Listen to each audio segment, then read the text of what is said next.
Nithyananda. We welcome all the participants to the glimpses of the glorious past on the 23rd of April. In this segment, we see the various Leela that is happening for the Supreme Pontiff of Hinduism, from the Supreme Pontiff of Hinduism's life, where we can see in first hand how the Supreme Pontiff of Hinduism did intense Tyaga and sacrifice and built the only Hindu nation, the first nation for Hindus, the, the Kailasa nation. So here we have the satsang from the 23rd of April 2005, where the Supreme Pontiff of Hinduism titled, "Let Me Fix Your Mind." Let us now hear a beautiful excerpt from the satsang.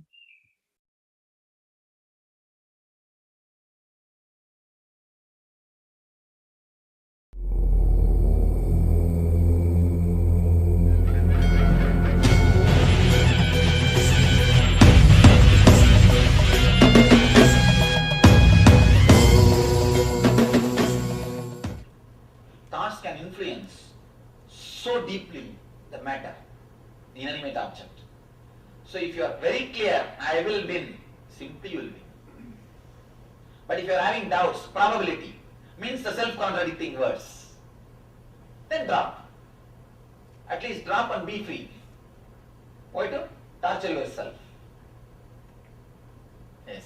So if one keeps desiring, even if it's positive desiring, when will he have the awareness to start thinking about contention, being content? This is a beautiful question. When a person is really intensely working on desires, just after few desires you will be liberated. You are continuously in bondage because you never worked intensely on your desires. You never worked intensely on your desires. So be very clear, when you work intensely, even after few desires you will be liberated. But now itself don't talk about liberation, people will be afraid to work on the desires. Oh, what will happen if I give up all the desires? Nothing wrong will happen, don't worry. You will only become more blissful. Swamiji, you can fix a dent on a car also. Here starts the trouble. That is why I never speak about all those things. Then these guys will bring, all of them will be standing in front of my house. I have to become like a mechanic. I am not interested in fixing all these cars. I am interested in fixing your mind. I wanted that job to be done. You see, the car, there are mechanic shops. There are all those guys, they can fix. But mind only I can fix. Bring that, let me fix that first. Let me fix that first. That's what I am doing. I am doing the real job which others can't do. Yes. Just for sake of clarity of words, is there a difference between in a mantra style, I am healthy, happy, and wealthy, or I should be happy, wealthy, and wealthy? Oh, I should be happy, I am happy. Both are not too different, are big. There is no much big difference. You understand? Almost one and the same. But naturally the I am healthy is more solid, more stronger. I am healthy is surely more stronger. But immediately we will not be able to believe ourselves so much. So the I should be healthy is a path. I am healthy is the end. Usually in the ancient mantras, in the Vedic mantras, it is always said, I am healthy. Only that part is used. More than I should be healthy, I am healthy only is used. So the I should be healthy is like a religion. I am healthy is spirituality. It's a goal. So it's always better to use the higher level words. But you should not have doubt when you use those words. That is the problem. At least with the second level words, you will not have doubt. With the first level words, when you jump, you start having doubts. What I am doing is right or wrong, I don't know. I think I am just hypnotizing myself, or I am a hypocrite. Don't create all these problems. Then one more problem. Be clear. All right. Bondage and no bondage. How to sort it out? Like you're bonded to your family, you're nurturing. You get happiness, like being there, and their happiness. Anything gives you happiness, don't bother. Let it be there. See, anything gives you happiness, let it be there. But when you it causes pain. So you think you should have had one. See what to do now? Now measure. Which is more? Does it give more bliss or more suffering? But naturally, you will have both. Naturally, everything has to give both joy and suffering. Measure which is more. Hard to. Huh? It's hard to decide. Oh, then you are in trouble. What to do now? 51, 49%, 1%. At least 1%. Surely that much we must be able to decide, ma. 49, 51. Not even 49, 51. 50, 50. Exactly. Because maybe I'm not sure. I haven't analyzed. Then start analyzing. Start analyzing. See which is, if the joy is 51% and sorrow is 49, it is worth having. Have it. Keep it. If it is joy, if the joy is 49, sorrow is 51, it's not worth having. Drop it. Drop. That's all. Yes. What about these, call them the deeper desires, or a little more unconscious, are kind of control, run you more than, You don't have to control them. not so easy to get rid of them so quick because they're deeper planted, deeper thought, something in the words for that. You can't just say, you can't just be positive thinking because they're still underneath there driving you somehow. You don't have to drop them. Let it be there. If it is deep down, it will start working. Give energy to them. Let them work out. Let them start working out. Let them start expressing in your life. And I tell you, when you have the right desire, even your body can be altered to enjoy that desire. Even your body gets altered. I have seen people, just because of their deep desire to live, they have come out of cancer. They simply come out of the cancer. Deep desire to live and enjoy, nothing else. Simply they come out of cancer. Whole body structure changes. So deep desires, if it is implanted, encourage it. Give energy. It will do only good to you. It will not do anything bad to you.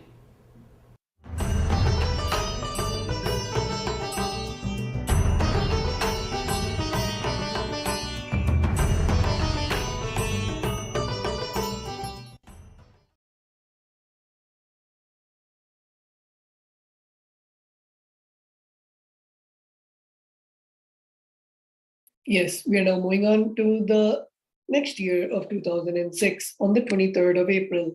On this day, the Supreme Pontiff of Hinduism conducted the day 2 of the Nithyananda Spurna program in Vancouver, Canada. In that convention, the Supreme Pontiff of Hinduism initiated the delegates on various authenticated as per the Shastra Pramana, Apta Pramana, and Apta Pramana meditation techniques, and specifically initiated the delegates into the ancient Hindu science of chakras and how to remove the blocks created in them, and then led the delegates to experience higher states of consciousness. We are now moving on to the 23rd of April 2009. On this day, the Supreme Pontiff of Hinduism expanded on the topic of samadhi from the Patanjali Yoga Sutras. He shared that often people will ask, if they achieve samadhi, will they leave their business or family, and what will happen to all that they have achieved? The Supreme Pontiff of Hinduism explained that engrams and engraved memories which hurt a person and cause disturbance in their inner space will disappear when samadhi is experienced. They will not necessarily become a sannyasi or swami. Patanjali says samadhi is a basic quality for any human being to live. The Supreme Pontiff of Hinduism encouraged all to strive towards achieving samadhi and then to may do anything they may want. Because just by achieving the state of samadhi, much suffering can be avoided in the world. Let us now see a beautiful excerpt from that day's Nithyananda Satsang.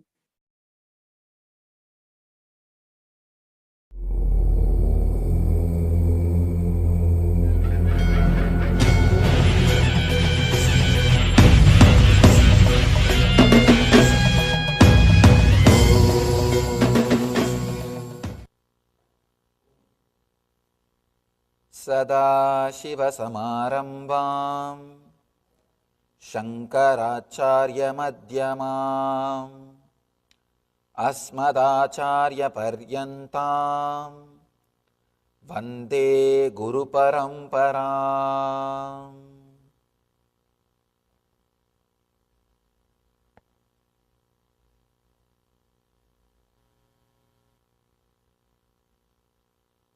I welcome you all with my love and respects.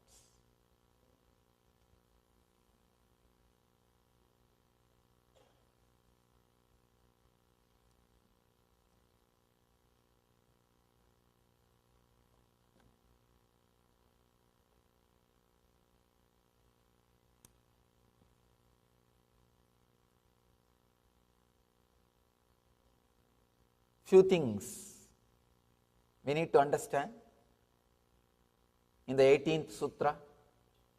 The last part of the 18th Sutra, which I was talking yesterday, need to be understood a little elaborately. In the other form of samadhi, the mental function of clutching with the thoughts ceases, and only the samskaras that do not cause any disturbance in the inner space remain.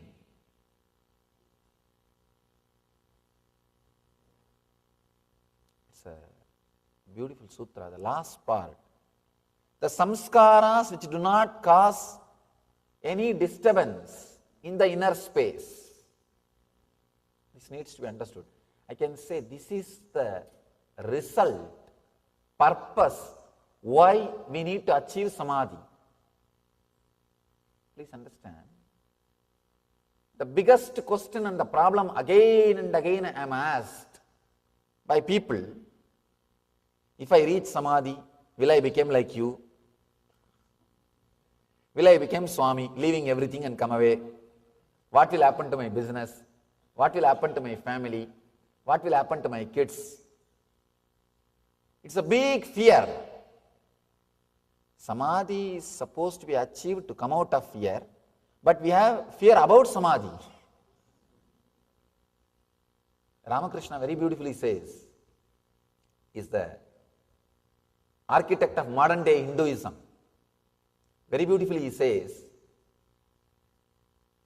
in Bengal there is a village habit, tradition, they will use the mustard seed to drive the ghosts away. If somebody is possessed by ghost, that person will be brought and they will throw the mustard seed to drive the ghost away.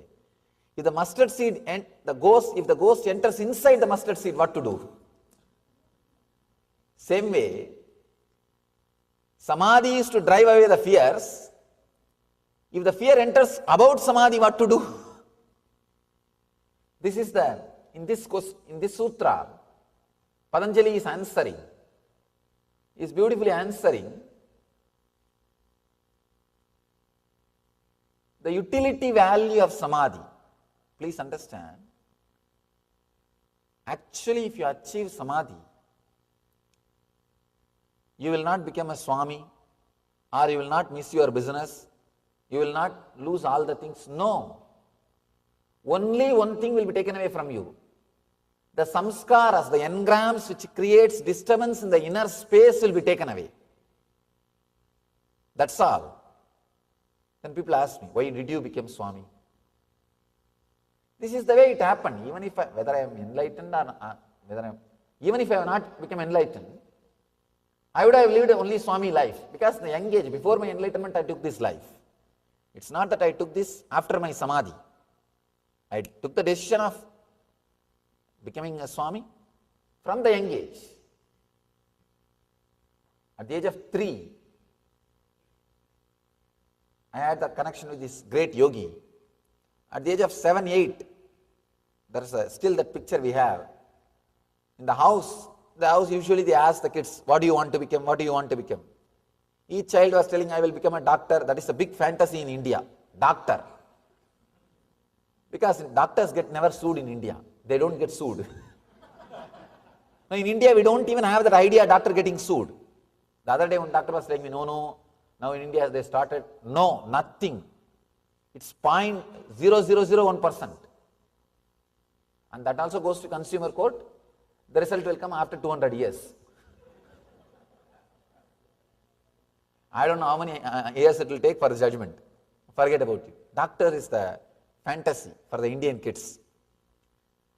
So each kids, somebody was telling I will become a doctor, somebody was telling I will become this, I will become that. I took a paper and drew a picture of a sannyasi with a long beard and hair, with a turban, and I wrote that I will become a Swami. Still we have that paper. My mother preserved it. So I did not take this decision after I had the Samadhi experience. It was there. So if you have Samadhi, what will happen? Patanjali is describing here.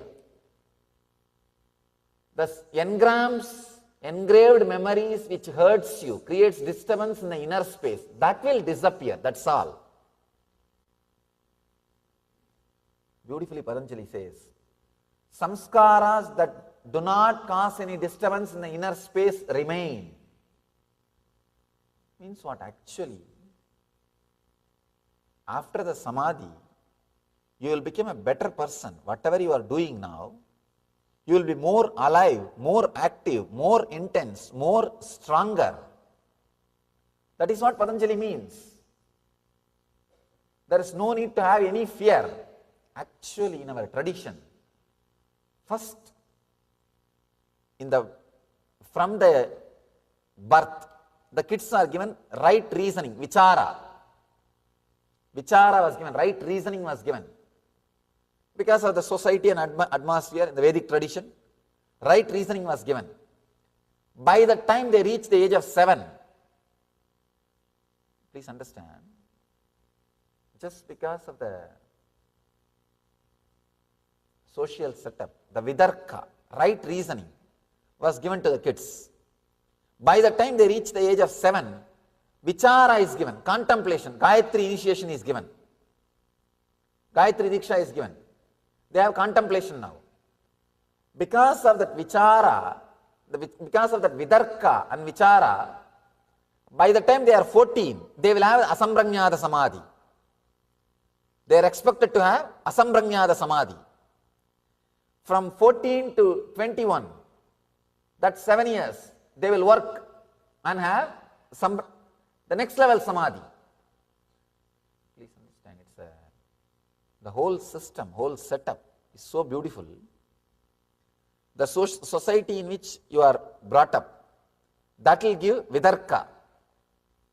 And the Gayatri initiation, that will give vichara, contemplation. By the time you reach the age of 7, you reach the age of 14, you will have sambranyada samadhi, the first level samadhi. And by the time you reach the age of 21, you will have asambranyada samadhi.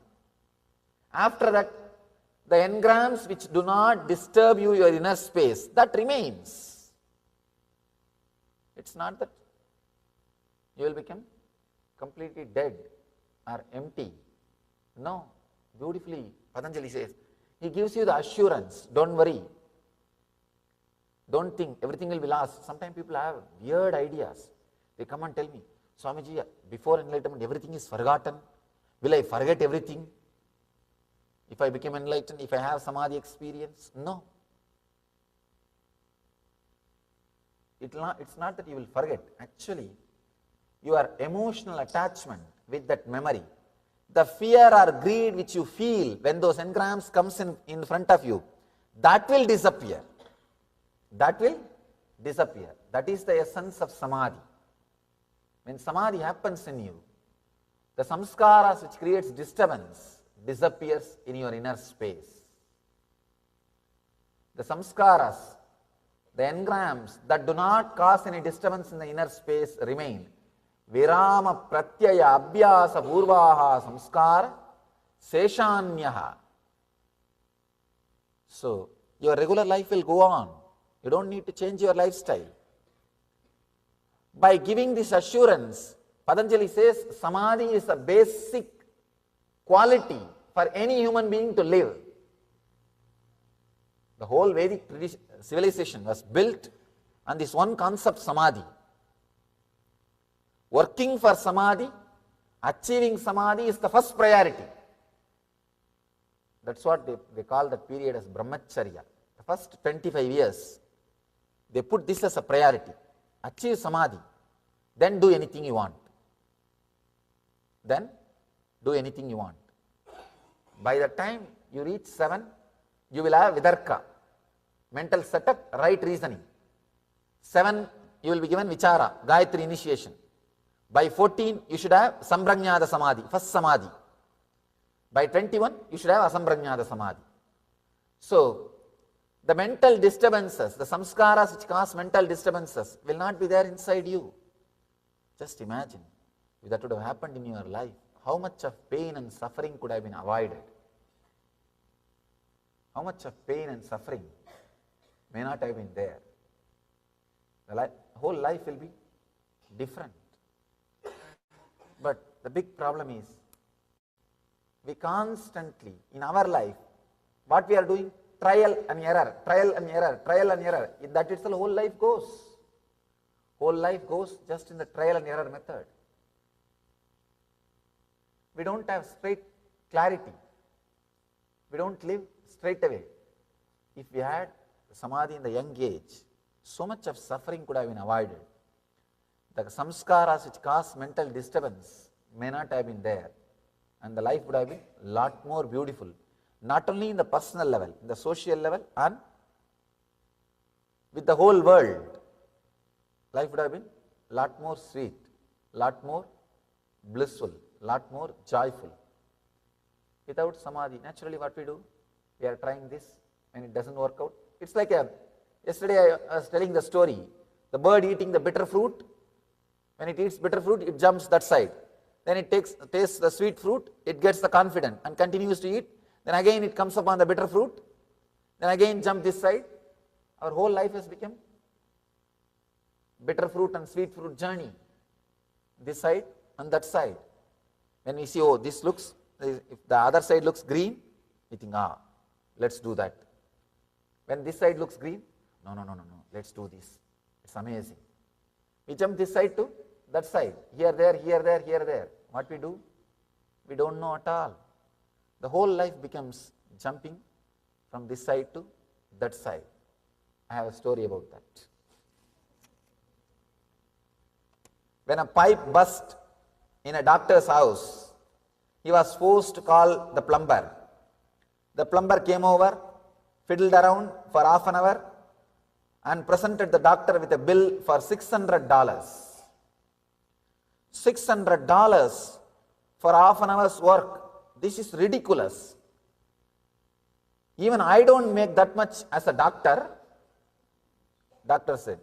The plumber replied, neither did I when I was a doctor.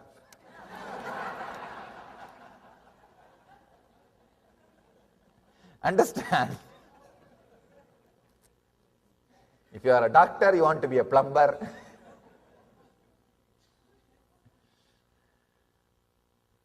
Constantly, we are looking this side and that side. That becomes our life. Now the next question, important question, is samadhi that easy?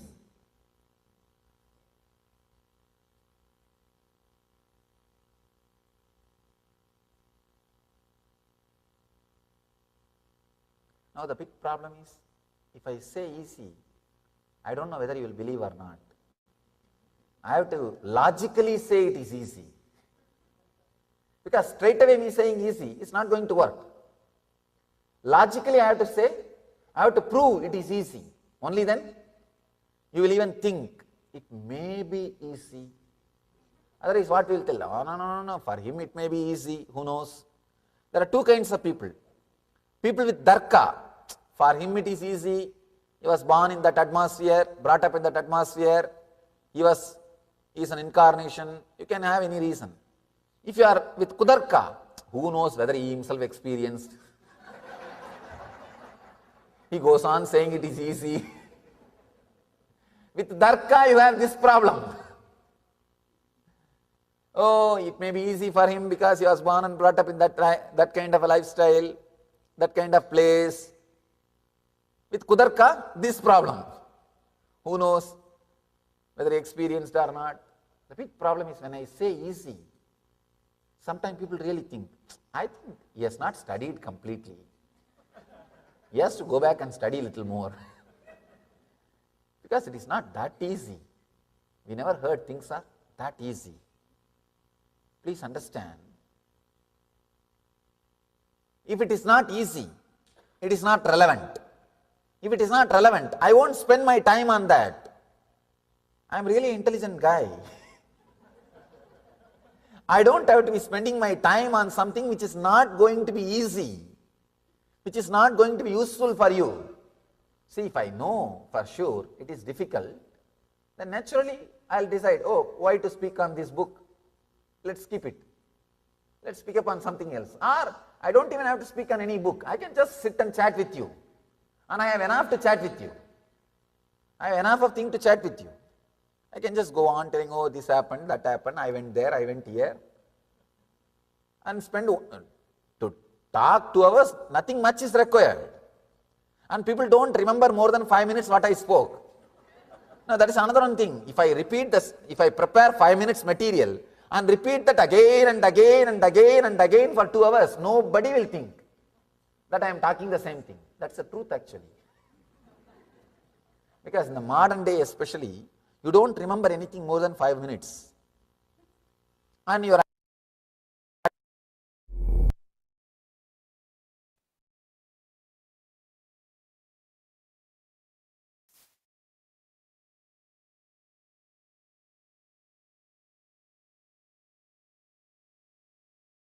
We now move on to the 23rd of April 2011.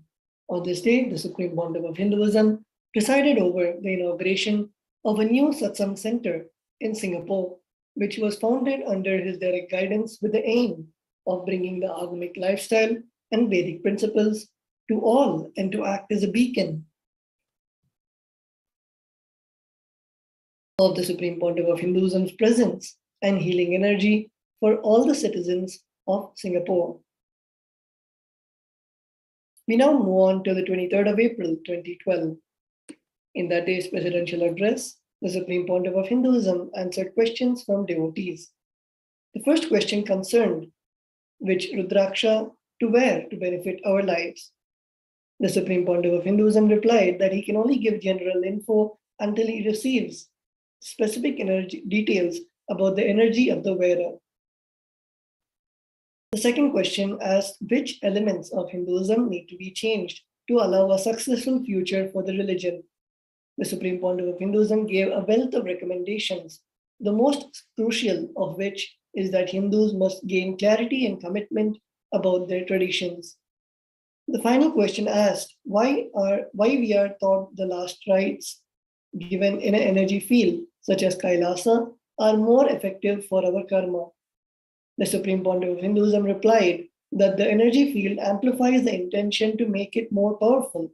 In addition, when the last rites are performed by enlightened master, the cosmos hears them as a command for liberation. The soul receiving the rites is guaranteed its freedom.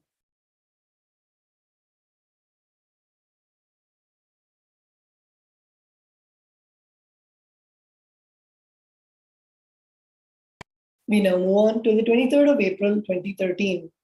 In that day, the Supreme Pontiff of Hinduism presided over the Pada Puja, the temple tour, the Maheshwara Puja, the Meenakshi wedding, the Meenakshi procession, and conducted the most auspicious darshan of Lord Mahakala Bhairava and the Akashic reading for the benefit of the delegates and the Adinavasis of Adi Kailasa for the benefit of the humanity at large.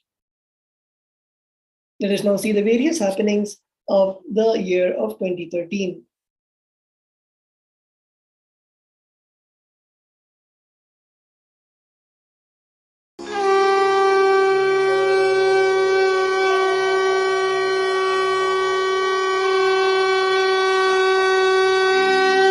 Today, in Nithyananda TV News, morning satsang with Paramahamsa Nithyananda.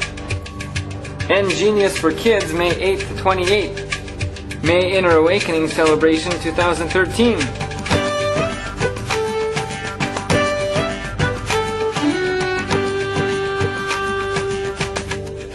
Nithyanandam, and welcome to Nithyananda TV News for Tuesday, April 23rd, 2013, during the Purnatha Rituhu, the season of completion leading up to Guru Purnima, July 22nd.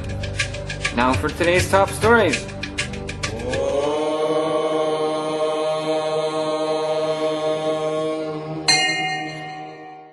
Morning Satsang with Paramahamsa Nithyananda, and see nithyananda.org/enriching-scholarships for contribution and application. I am having a request to introduce Meenakshi and Sundareshwara. How can we introduce? Meenakshi and Sundareshwara Mahadeva himself came down as Sundarabandiya, and Devi came down as Meenakshi to play their games and Leela in Madurai, greatest incarnations of Shiva and Parvati. How the original scene would have been when Devi is fully decked, comes to the stage for the ceremony, marriage ceremony of Meenakshi and Sundareshwara. Sundareshwara is incarnation of Shiva. They came down to planet Earth in human frequency and performed all the Leelas. As you are all aware, last 10 days we are having the Meenakshi Brahmotsavam ceremony here.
Genius for Kids, May 8th to 28th.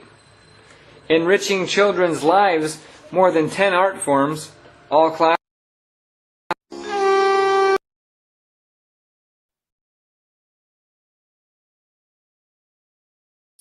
We are now moving on to the 23rd of April 2014. On this day, the Supreme Pontiff of Hinduism spoke about making Advaita happen in you. He clearly stated that any powerlessness is rooted in violence, and that it is possible to complete with it all. He went on to explain that romance is feeling oneness without logically knowing why you feel oneness, and devotion is experiencing oneness, knowing clearly that your logic does not need to be answered, so you are established in that oneness forever. We now move on to the next year, the 23rd of April 2015. In that day's presidential address, the Supreme Pontiff of Hinduism continued on the Ishavasya Upanishad in the Living Advaita series. The Supreme Pontiff of Hinduism expanded on verse 9, where the Upanishads are literally raising their pitch, calling on us to not get doomed with incomplete knowledge and the impure perception of truth. The Supreme Pontiff of Hinduism explained about in the sutra, the Upanishads are warning that when the advanced seekers of knowledge know the highest strategies of life, but do not live them and falsely feel that they're already living them, this non-practice is more dangerous mental setup than the initial level ignorance and takes us to deeper darkness, freezing and stagnating us. The only solution is to reinvent ourselves and re-strategize our life as per the declarations of Isha Upanishad, which melts our ignorance and pains. Vakyatasadas, the topic for spiritual exploration on truth, is how to reinvent ourselves, how to re-strategize our life based on this truth. You are consciousness, as defined by Ishavasya Upanishad. Because if we start internalizing ourselves as consciousness, as defined by Ishavasya Upanishad, we are actually in the highest possible space, the superconsciousness.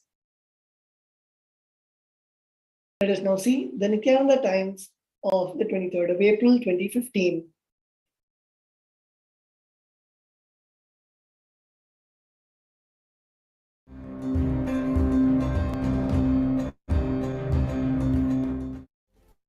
When you start worshipping the knowledge, for the sake of knowledge, you become embodiment of Vidya, knowledge. But if you are worshipping the knowledge for some other vested interests, as I was describing few days before, for the sake of luxury or for the sake of any other comforts, if you stop seeking, you will be suffering with the off knowledge. I tell you, an enlightened being, the definition of enlightened being, his level of seeking will be totally different from your level, but he will continue to be seeking, because seeking is the only way he will be alive. That's the only way he even makes you understand he is alive. That's the only qualification of his existence.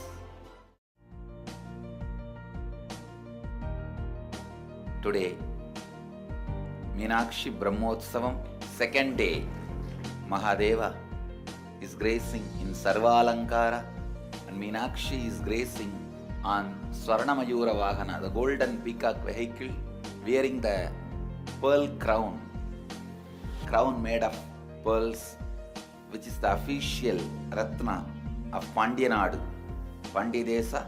She is gracing on Swarnamayura Vahana. Let's receive her blessings first.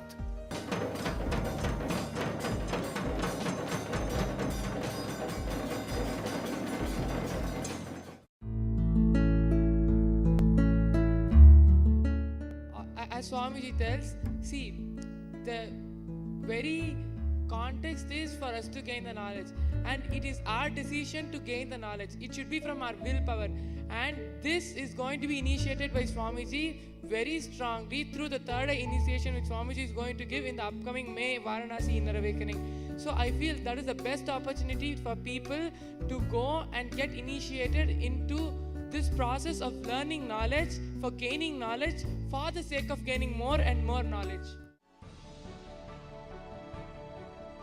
This is the second program I'm doing. First was the Inner Awakening in Cambodia. The first program that I did, the context was I wanted to have the ultimate experience. I felt the strength of Kala Bhairava. During the Shivoham process, I felt the power of Dakshinamurti. So the both strength and power together I was able to realize during this Shivoham. When I was trying to do completion process, actually the completion process I was not doing. The Kundalini energy was doing for myself. It was doing it automatically. It was in autopilot. So I have to only choose which one I want to complete. It was getting completed.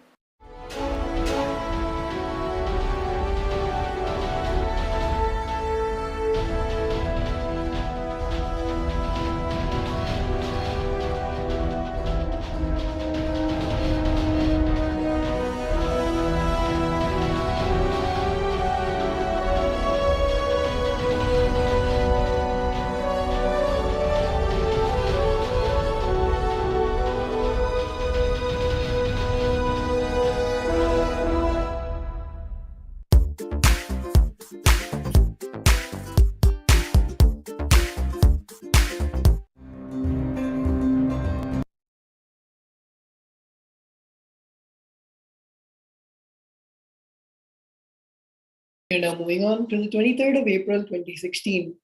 On that day, the Supreme Pontiff of Hinduism presided over the Living Shuddhatvedam Convention in the Ujjainadhinam as part of the most auspicious and holiest event of Kumbh Mela. More than 5 crore people had visited the Mela and Kailasa Nation's Ujjain campus during this 1-month period. On that day, the Paramavatara of Paramashiva, the Supreme Pontiff of Hinduism, conducted the official inauguration of the Ujjainadhinam Kumbh Mela camp, which began with the Dwajarohanam. The Supreme Pontiff of Hinduism arrived to the temple inauguration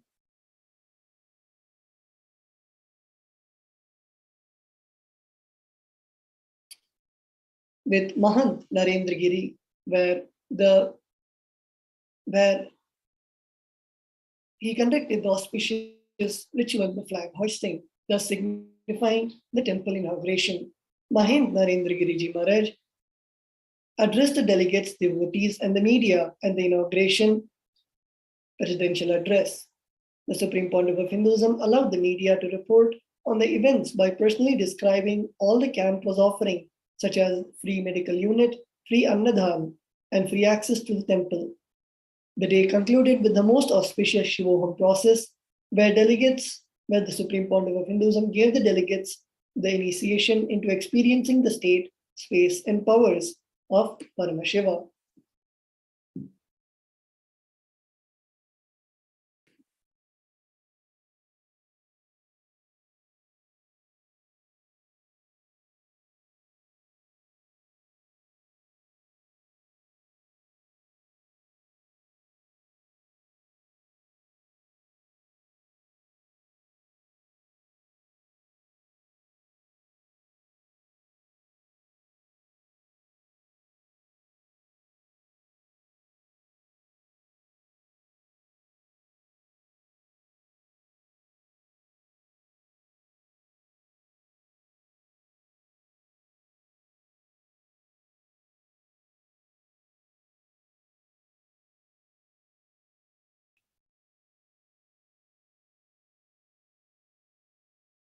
Let us now go through the Nithyananda times of the 23rd of April 2016.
संहारम् एकबिल्वं नित्यार्पणम् एकबिल्वं नित्यार्पणम् त्रिसाहैर्बिल्वपत्रैश्च अच्छित्रैर्कोमलैश्चुभै तव पूजां करिष्यामि एकबिल्वं नित्यार्पणम् एकबिल्वं नित्यार्पणम् सर्वत्रैलोक्यकर्तारं सर्वत्रैलोक्यपावनं सर्वत्रैलोक्यहर्तारम् एकबिल्वं नित्यार्पणम् एकबिल्वं नित्यार्पणम् नागादिराजवलयं नागहारेण भूषितं नागकुण्डलसंयुक्तम् एकबिल्वं नित्यार्पणम् एकबिल्वं नित्यार्पणम्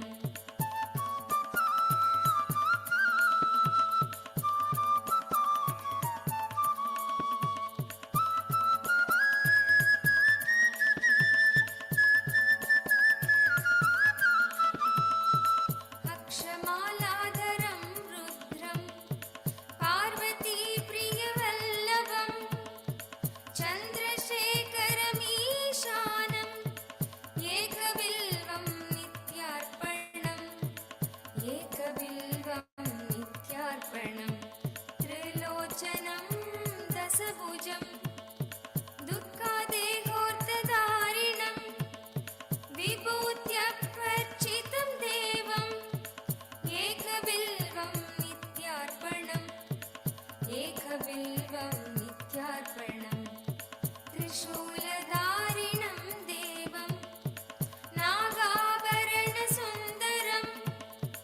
चन्द्रशेखरमीशानम् एकबिल्वं नित्यार्पणम् एकबिल्वं नित्यार्पणम् गङ्गाधरं उमानादं फणिकुण्डलमण्डितं कालकालं गिरीशं च एकबिल्वं नित्यार्पणम् एकबिल्वं नित्यार्पणम्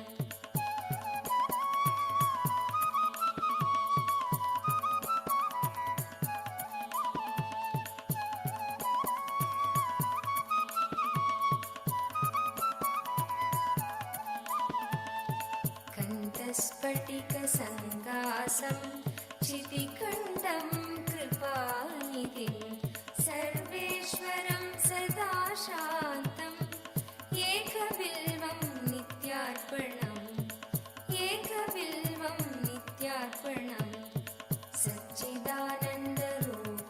च पारनन्दमयं शिवं वागीश्वरं चिदाकाशम् एकबिल्वं नित्यार्पणम् एकबिल्वं नित्यार्पणम् शिविविष्टं सहस्राक्षं दुत्तुभ्यां च निषङ्गिणं हिरण्यबाहुं सेनान्यम् एकबिल्वं नित्यार्पणम् एकबिल्वं नित्यार्पणम् अरुणं वामनं दारं वास्तव्यं चैव वास्तुवं ज्येष्ठं कनिष्ठं वैशान्तम् एकबिल्वं नित्यार्पणम् एकबिल्वं नित्यार्पणम्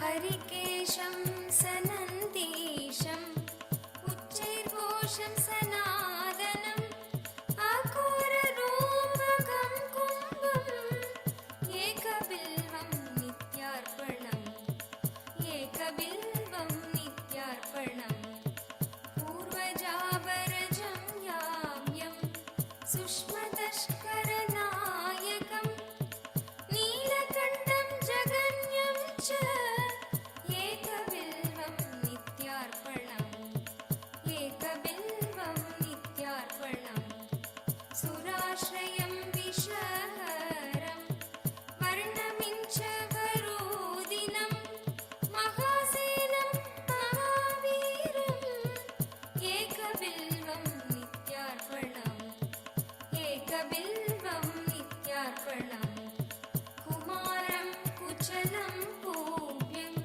वदान्यं च बहारदं दौर्यं च दैवं च एकबिल्वं नित्यार्पणम् एकबिल्वं नित्यार्पणम्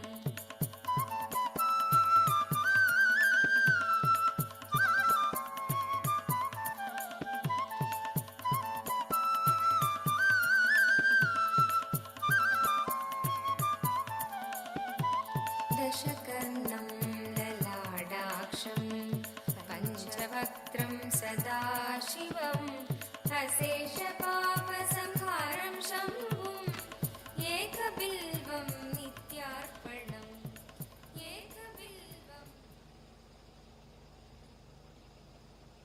Close your eyes and sit straight.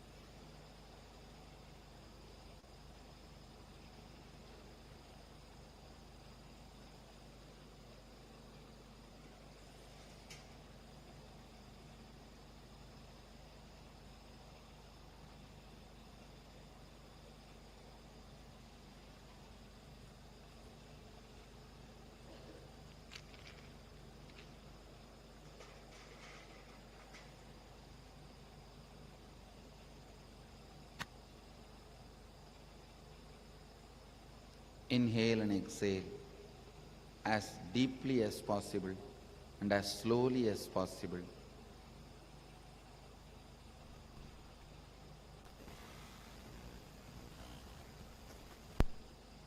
Let your eyes be closed. Inhale and exhale as deeply as possible and as slowly as possible.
We are now moving on to the 23rd of April 2017. On this day, the Supreme Pontiff of Hinduism conducted the day 4 of the Inner Awakening Convention. The Supreme Pontiff of Hinduism delivered the discourse as the 11th Living Sadashivoham process on the 23rd of April. In it, he described the space from which we manifested the powers into which he initiates us. From the space of oneness with him, we don't manifest only powers, but also powerful cognitions and the realization of our own Sadashivatva, living the state, radiating the space, and manifesting the Shaktis of Sadashiva. We then move on to the 23rd of April 2018. On this day, the Supreme Pontiff of Hinduism expounded on the cosmic principle Trinetra Kumpaka during the Nithyananda Satsang. And on the 23rd of April 2020, the Supreme Pontiff of Hinduism expounded on various cosmic principles while talking on the subject Stop the Hindu Holocaust, Volume 3, during the Nithyananda Satsang. The Supreme Pontiff of Hinduism continued sharing on the unfortunate facts of the Hindu Holocaust and announced his vision to create a museum on the Hindu Holocaust, a Broadway show in New York on Ramayana and Mahabharata, the world's largest physical and virtual library and Nithyananda Universe in Hindu University. The Supreme Pontiff of Hinduism explained that as per the original Hindu economic policies, education is free, and therefore he committed that no one will be denied education for lack of money in Kailasa and its entities. The Supreme Pontiff of Hinduism worked further on raising the consciousness of the delegates by bestowing them with the Lord Dakshinamurti Bhava Samadhi Darshan for the day. And with that, we come to the end of this beautiful segment of the glimpses of the glorious past. And we thank everyone who joined us in this wonderful session. And we'll now be moving on to the alive satsang of the Supreme Pontiff of Hinduism. So please sit with your head, neck, and spine in a straight line and get ready to receive the presence and the blessings of the Supreme Pontiff of Hinduism.